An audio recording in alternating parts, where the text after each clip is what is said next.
Hello guys! Ayan, magandang gabi. Mangangain tayo ng mangga. Kinalabaw, napakaasim. At itong ating alamang. Mmm!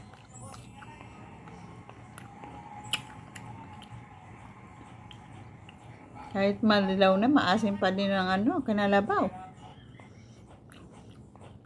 Asim.